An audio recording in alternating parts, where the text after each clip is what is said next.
There is talk of Schitt's Creek coming back as a reality Kardashian-like show. So that is not a fact. Unless someone else is doing it. We were having such a good Friday. Unless someone else is doing it. But I would be very surprised. We will definitely do something again. We'll never do the show again. Movie? Probably. Oh, great. I'm not saying I know that's happening. Yeah. But probably. Oh, no, you did.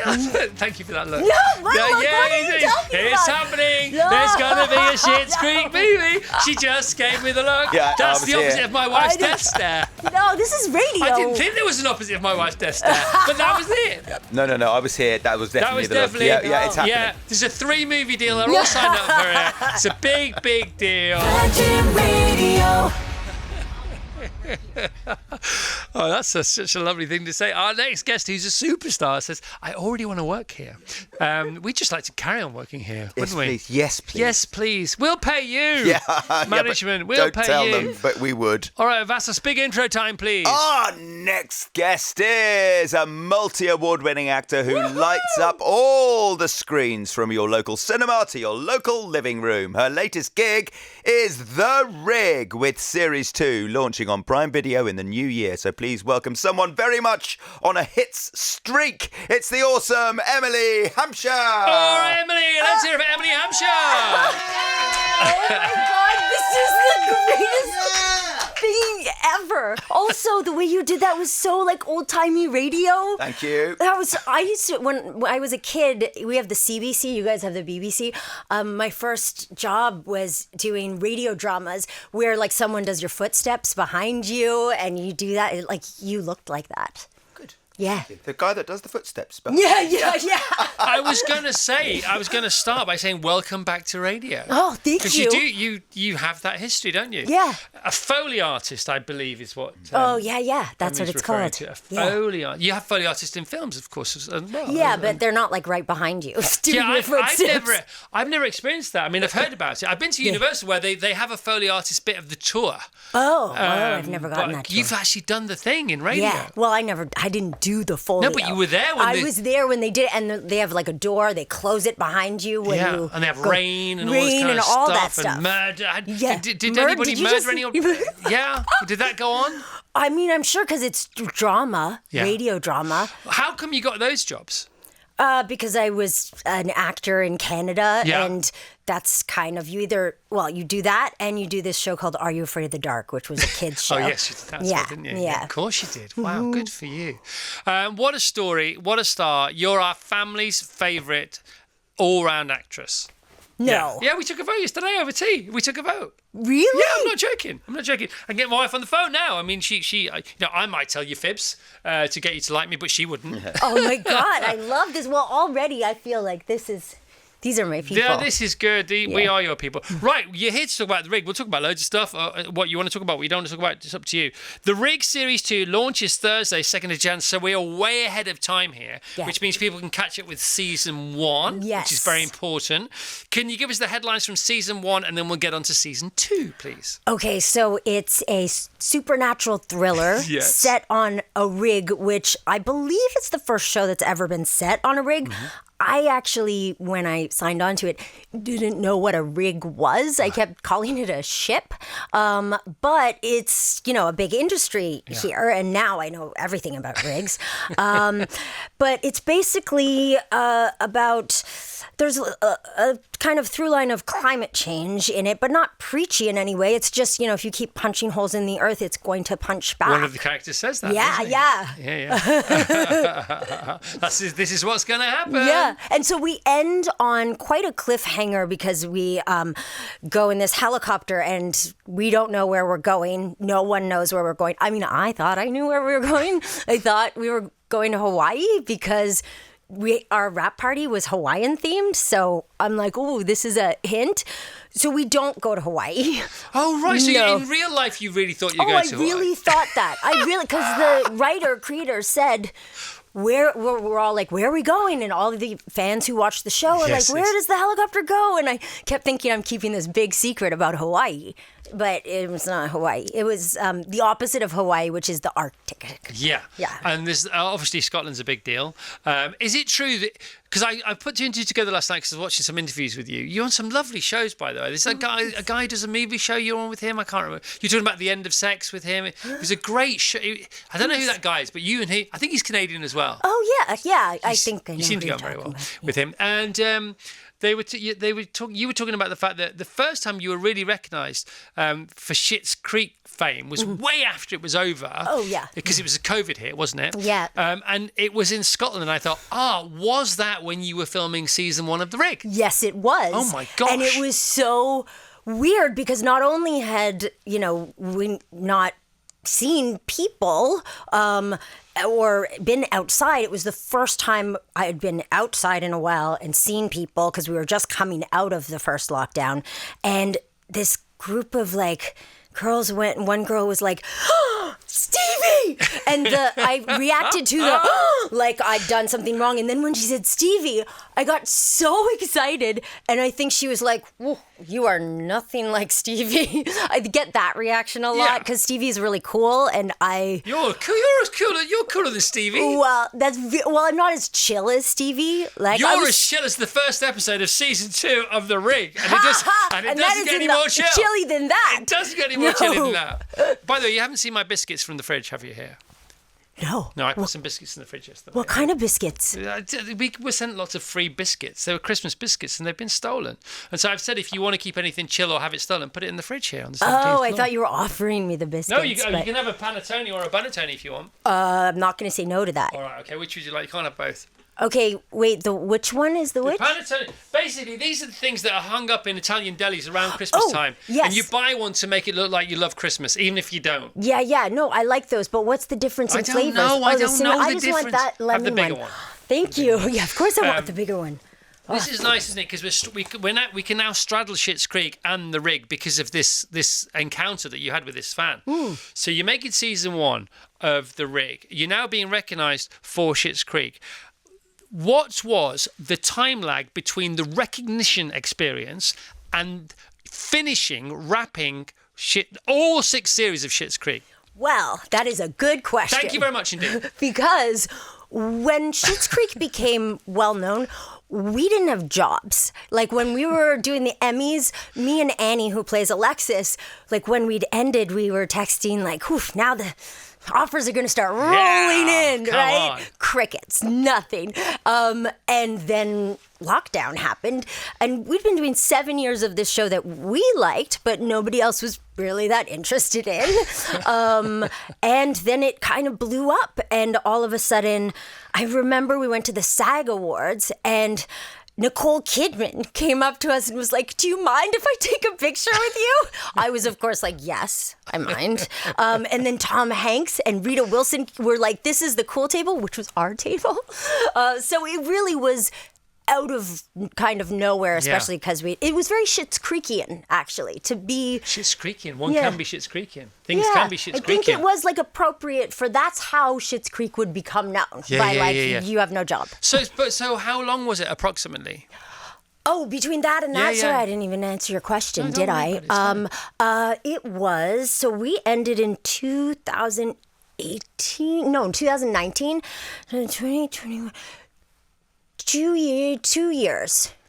So a good 2 years, getting on for 3 years. Yeah, before it was right out. You were first recognised as Stevie D. That's Well, it was right when we went into lockdown, and so I might, lockdown time it doesn't make sense. Weird, it has no logic. So whatever it was when we got out of the first lockdown, that's the time I was recognized as Stevie. Oh my goodness me! And so, and then when you were filming The Rig. So this was it the COVID reels on set? Was it that time? Oh, yeah. I mean, I couldn't understand anyone because, first layer is Scottish, second layer is mask. And and then Martin Compston, his Scottish is different from everybody else's. Yeah. So basically that was my method for season 1 is don't understand anyone. Whereabouts in Scotland was it? Edinburgh. Okay. Not Edinburgh. Edinburgh. Okay, and because it's funny, did you watch any other Scottish shows just because to help you? So I should have, because I did not know that, again, when we first went out on the street, I went for dinner with Martin and people. Martin is like Justin Bieber in Scotland. He's like, or the mayor of Scotland. I had no idea. Like, I didn't know. Yeah, of course you wouldn't know. You wouldn't know. Of course you wouldn't know. And why should you know? But there's a show on, it's on UK TV. It was very big. It would be very big now. I'm not sure they're still filming it. But it was called Deadliest Catch. Oh, I know Deadliest Catch. Deadliest Catch. Yeah, so you do know. So you have. Yeah, okay. I didn't know that we were talking unscripted. No, so the only reason I'm saying that is because that has subtitles. Because some Scottish people can't even understand what their fellow Scots are saying because there's an extraordinary, really extreme, broad accent to do with that. I used to watch it with my mum when she was still around, and we couldn't understand it.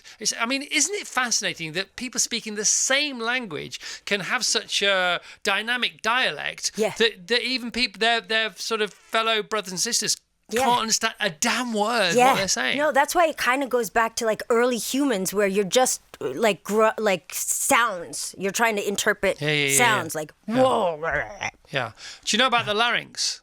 No. So apparently, even we talked about this week with my twins. Our larynx was moved up. No, it was moved down. Evolution put the human larynx down so we could actually form words. That's what happened. So our larynx began to drop, which is why we can achieve words instead linguistics. Of oh, that's interesting. And apparently vowels are still pops of air, and it's the consonants that we do with our larynx. So the pops. So the reason everything's in many languages, not all languages, revolve around vowels is because that's where we came from, the pops of air. You know, an R is an air. A-E-I-O-U. Yeah, it's air. Whereas the other ones involve mouth and throat consonants. work. Yeah. Consonants. Yeah. Good. How cold did it get when you were filming the rig? Should we allude to what happens? Can we say that? Well, I mean, season 1 is definitely about like. Well, it's out there. Oh yeah, it's out there. So it's about the sins of the past, basically. And season 2, when we arrive in the Arctic, we don't know where we are. We're put on this new rig called the Stack that is kind of the future rig. It can be on the surface. It goes all the way to the deep sea, and basically, that's where we start. That's where we begin. So we were very impressed with the rig, weren't we? Okay. How big was the rig? Okay, so it was in a studio. Yeah, of course it was. But it was, I mean, the amount of steps I got every day working in that studio, it was massive. How big is the studio? Well, I don't know. Ridiculous. Like, it's like... Where is the studio? It's in Leith. In Leith? Oh, right. So they've built a big soundstage up there. I mean, the biggest studio I've ever been in, because you really felt like you were in a rig, and they made it from rig parts. Right. So it really, real rig parts. Because film sets are often referred to as rigs, aren't they? But this was a rig. Oh, yeah. No, rig. A real rig with rig parts. Have you ever been to any of Mr. Beast's studios? No, the chocolates and stuff? Yeah, but you know he's the biggest YouTuber on the planet. Okay, so they sent me a lot of treats. Well, they would. And I really liked them. Because nowadays you're recognised. Because why wouldn't they do that? No, so Mr. Beast is the biggest YouTuber on the planet. So he has 437 million subscribers. And he's a friend of mine. Yeah, he's a friend. He sends you free stuff. And this year alone, his YouTube videos have been... This year alone, guess how many views his YouTube videos have had this year, and it's not even the end of the year yet. Just this year, 2024. Well, I really, just the other day, I was like, whoa, we got so many views on our trailer, and I'm assuming it's a little more than that. Oh, how many do you think? Okay, wait, how many... well, he's the biggest YouTuber in the world. And how many He has 437 million full-time subscribers. Okay, I would say 1 billion? 26 billion. Holy wow. Holy creek. Holy creek. You know what? Holy we creek. used to not be able to say the name of the show without like showing it. So how do you do that on this radio? Well, because I think when we first started, we had to give a disclaimer or something. But now, because it's so recognised, because you say Schitt's Creek, you're fine. Yeah. It did get me thinking about words yesterday. So much about, certain words. I mean, there are certain words that we definitely should never utter. But there are other ways you go, what? Really? Yeah, and depending on the way it's spelled. Well, it's spelled, and it doesn't matter. It's utterance, it's on the other. So how cold did it get? How cold were you? Was it a real... hang on a minute. Mm-hmm. let's talk about the dastardly company behind all these daring do to do with the rig. Yeah. So there's this Uber company, which it has a female CEO, female boss, who may be Dr. Evil's long lost wicked witch of the West, the East, the North, and the South. Yes. Is that about right? Yeah, that's a very good description. Thank you very much. So, and that is a new character for season 2. Yes. So the company, the big oil company, is called Pictor. Yeah. And in season 1, Rose, my character, is towing the company line, wanting to climb the ladder. She actually, like, that position in real life, there is no woman who has gotten to that level. Like, Right. I tried to find somebody for my character to speak to, and there's no woman that has reached that level, which is sad. But so in season 2, Rose is very much with the crew and against the company because she's found out all the bad things they do. And this old mentor of hers, who you reference as the Wicked Witch of the Rig West. Which she seems to be. Yes. But Rose I don't is know. like, no, but well, it's very clear to everyone but Rose. Right. Because I think Rose really defends her because she's an old mentor. And you know that thing when everybody else is like, I don't know about this person, but like they were your mentor, you defend them even though you kind of feel like you shouldn't be, but you don't want to like tarnish those rose-colored glasses. Confirmation bias. That's what it is. Yeah, sunken investment. Loss aversion. I love you. All those things. I love you. Cognitive dissonance? Yeah, cognitive dissonance. Okay, yeah. So all that stuff. It's great. And so that happens, but then ultimately Rose finds out what's going on and enters her like full Ripley. All right, which we watched episode 1 last night, didn't we? Yep. And Did it look like we were in the Arctic? Oh God, massively, Wait, and also the tsunami and stuff. I know. It's amazing. Well, because We got red things we couldn't say or talk about, but it's so exciting. oh wait, you couldn't say tsunami. I don't know. I can't remember. I didn't read. There was loads of red stuff saying, "Look, here's the code to get in the super secret episode 1 and episode 2, and then all the following words in red are things you can't say on the radio."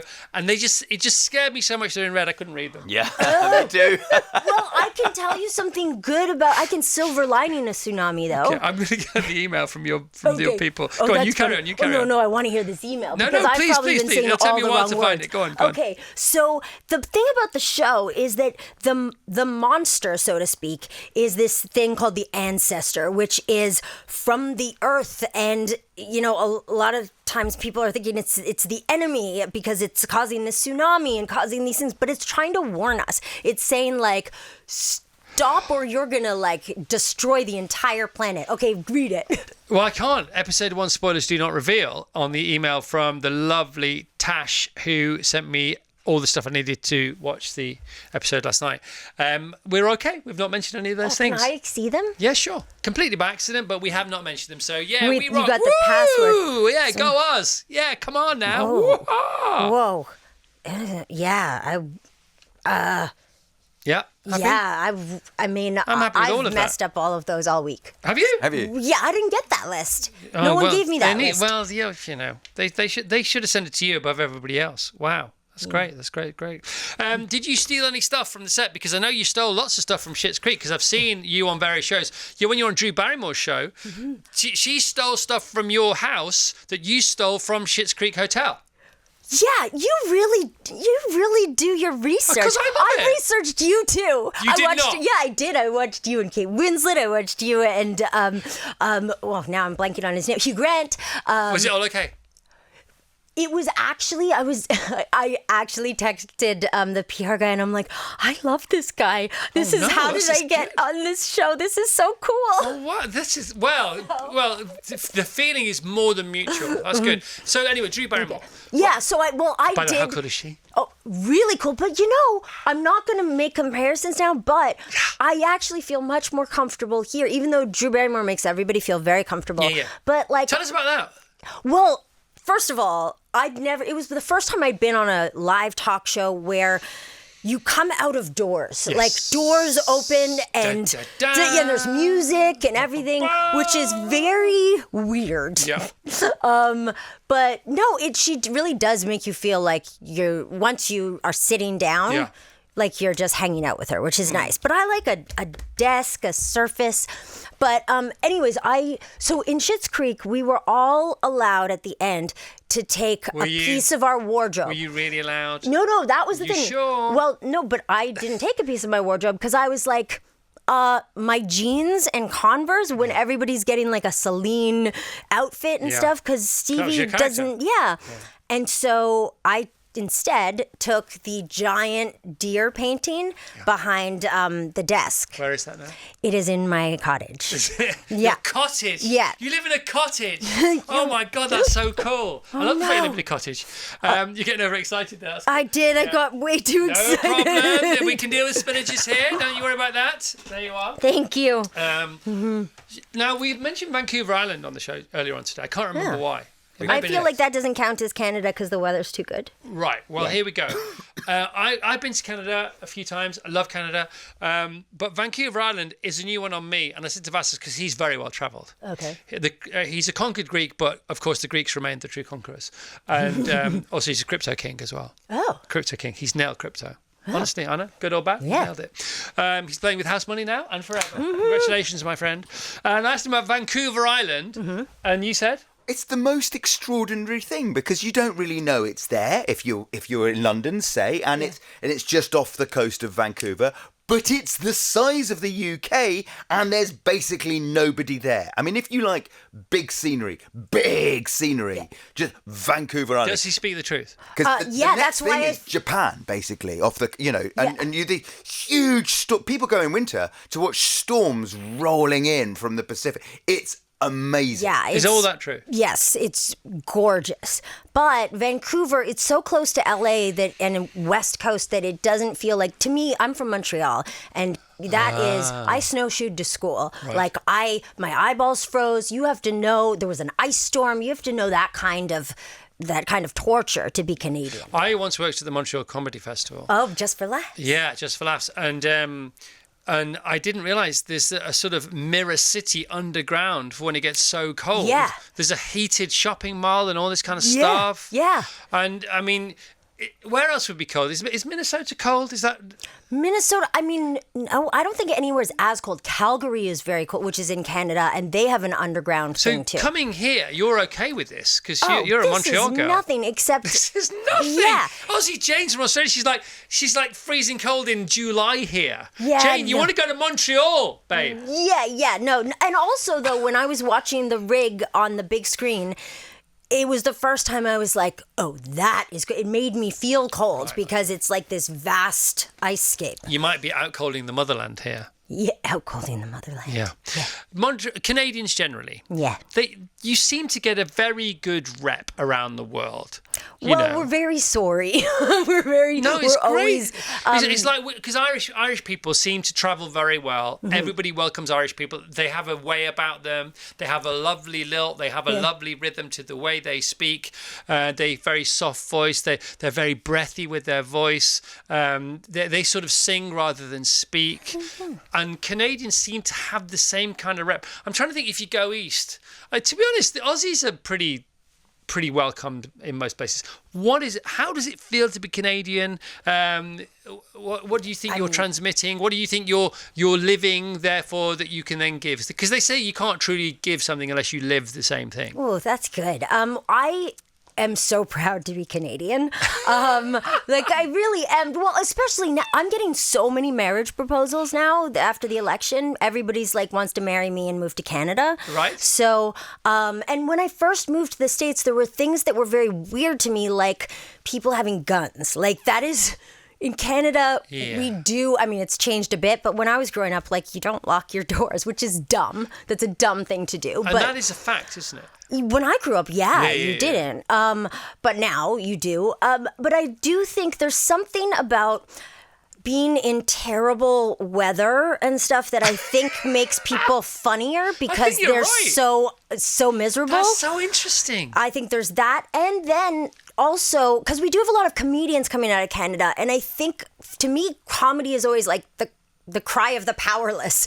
And that is, Canada is always kind of the little like underling to the United States. Right. Because we have the same language, but we're like not as big, not as loud, not as anything. Not as densely populated. Yeah. And is that just because it gets colder, so it's a bit tougher to live there? Do you think that's why that is? I think so. I mean, I guess so. But there's also that thing like, I moved to LA to be an actor because you feel like you have to leave.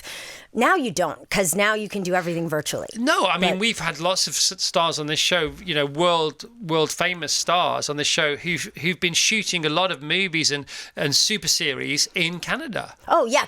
Because our dollar is equivalent to seashells. So when they come and they work there, they get it basically for free. But what's great, what I do think is that Scottish people there's a similarity, at least for the people I met, with Canadians that, like, you can make fun of yourself. And if I make fun of you, that means, like, I like you. Oh, that's nice. And it's that thing where there's no ego. I think that's the thing that kind of relates the UK. You come across like that as well in all the interviews. You seem pretty egoless. And, you know, everybody's got an ego. Everybody's got it. Mother Teresa had an ego. Everybody's got an ego of some sort. She really had an ego, right? Yeah, we know her game. Yeah. I've been promising people the Mother Teresa super hack, which I haven't given out yet. What's the super hack? Well, I don't want to get it wrong because it's Mother Teresa. You can get some things wrong and get away with it, but I can't get this one wrong. So there's a lady called Mrs. Beaton, who apparently was a bloke, but there's a Mrs. Beaton's Guide to Being a Perfect Housewife, whatever. It's the 30s, 40s. And then we have a lady called Mrs. Hinch now, and she's sort of the influencer online equivalent of, she's just brilliant at running stuff at home. And she just says, do it like this, do it like that. You might want to buy one of these, you might want to buy one of that. And she's made a fortune. She deserves every penny. But Mother Teresa has a similar super hack, but I just don't want to get it wrong because it's Mother Teresa.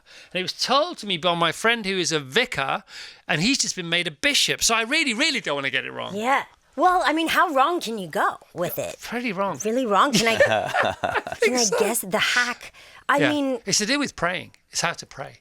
Oh. It's how you could get that really wrong. Yeah, I don't want to get it you wrong. You could get that so wrong. Because you know where that ends. Yeah. Jeez. Yeah, I won't want to work here anymore because you won't have all the biscuits my and stuff. pass will definitely be cancelled. Yeah. Deactivated. Oh my God, that would be so sad because already I was here for like 5 minutes and having access. I know. It feels so Very good. And imagine if you do it and you no longer have access. Strong. Is it true that, was it Schitt's Creek and 12 Monkeys you doubled up on? Yes.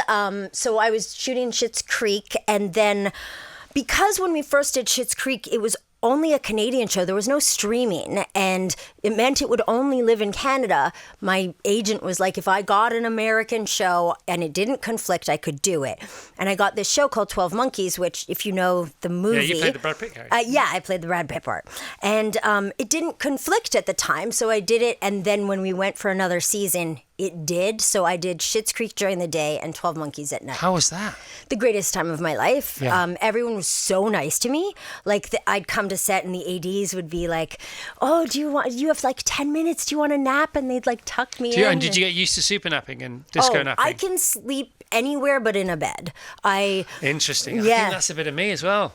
Really? Yeah, I can sleep in other people's houses much better than in my own. Oh, well, it's not other people's house. It's more like vans, cars, right here. That means you're a good person, you know that. Really? Yeah, of course. Why? Because if you can fall asleep, you're peace. You've not got your own madness going on. Oh, yeah, I guess. Yeah. That's what I think. But I can't really sleep well in bed. Yeah, well, bad schmad. Yeah, right? Yeah, overrated. Yeah. You need to sleep. You don't need to sleep well in bed. If you sleep like you don't need a bed. Have you got a bed? Waste the money. Send it back. I mean, the truth is that, Ian Glenn, who's on the rig as well, always tells this, that, like, I do sleep in the cupboard. And no one believed me. Right. And then we were all showing each other our rooms to see who had the bigger balcony. And they went in my room and Ian opened a cupboard and he's like, "What is You this?" actually do sleep in the cupboard? When there's a really good cupboard, like a big one, because it was so under the stairs, and it was so nice. But he was also horrified by I'm kind of messy, and he was horrified by that. But the good thing about that is, here's the silver lining: someone could open my room and be like, or the thingy we were in, and be like, "Oh, she's already been robbed." We don't have. They just threw So everything funny. around. So funny. My friend was robbed once, and he's convinced that whoever robbed him tidied up because they were so really? disgusted with. if I went inside and it was clean, I'd be like, I've been robbed. Yeah, I've been. Yeah. He actually went in and said, "Oh God, I've been tidied up." Is what he said. Right. So the rig is back. It's back in January. It's season 2. Loads of super fans around the world. It's a supernatural drama. It's about climate change. It's about the 5th mass extinction event or not. None of this is on the embargo list. I can say all this kind of stuff, which is good. So it is definitely back. There is talk of Schitt's Creek coming back as a reality Kardashian-like show. Is it happening or not? So that is not a fact. Unless someone else is we were doing having it. such a good Friday. Unless someone else is doing it. But I would be very surprised. We will definitely do something again. We'll never do the show again. Movie? Probably. Oh, great. I'm not saying I know that's happening. Yeah. But probably. Oh, no, you did. Thank you for that look. No, what look? What are you talking It's about? happening. No. There's going to be a Schitt's No. Creek movie. She just gave me the look. Yeah, That's the opposite here. of my wife's I know. death stare. No, this is radio. I didn't think there was an opposite of my wife's death stare, but that was it. No, I was here. That was That definitely was the definitely. look. Yeah, it's happening. Yeah, there's a 3-movie deal. They're all signed up for it. It's a big deal, and it comes out in February, just after the Rig premieres, wherever it premieres. That's good. That's it. Because Downton Abbey over here was a TV show for I know. ages, and they put it as they've launched it as a movie, and people love it. So why not? Yeah. Why not? Also, why not? Where would they go? What would happen? Would it be Schitt's Creek, the franchise, like a Forte thing where they roll out the hotels, or what would Well, happen? I think that's where the reality show rumor came from, because some people have speculated, like, what could it be? And I think that's why it's taken a while, because I know that Dan doesn't want to do it if he doesn't have a great idea for it. And will his dad be involved in that as well? Yes.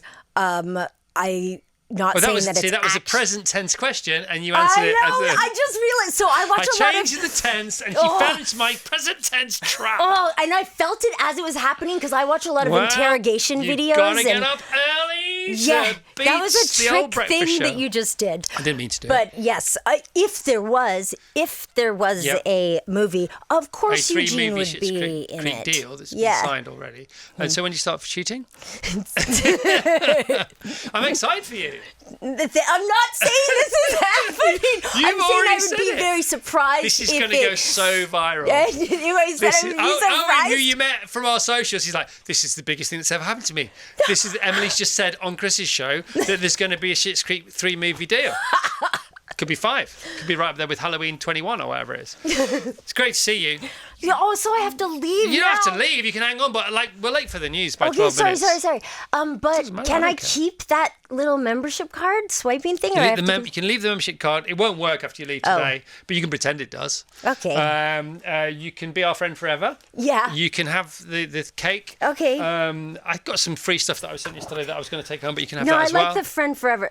This has been so. I love you guys. Thank you so much. Right. So you live in New York and LA and Canada, or where? No, I live in LA and Toronto. Right. So that's where we come and see you next. Yeah. You All can right, come that's to my great. cottage. Can we have the best round of applause ever? Because there's nobody nicer than this lady. Oh, Come on. oh my God. Oh! Your PR guy is already on the laptop denying rumours. he's like, his fingers are melting. Oh my gosh. Right, we'll play a tune, then we'll come back with the news, and then we'll have the Gobsmackers, and then it'll be the weekend, and zippity-da, zippity-yay. Emily's gotta go. She's on her way. We'll do a photo, Emily. Just hang on one sec. Okay, here we go.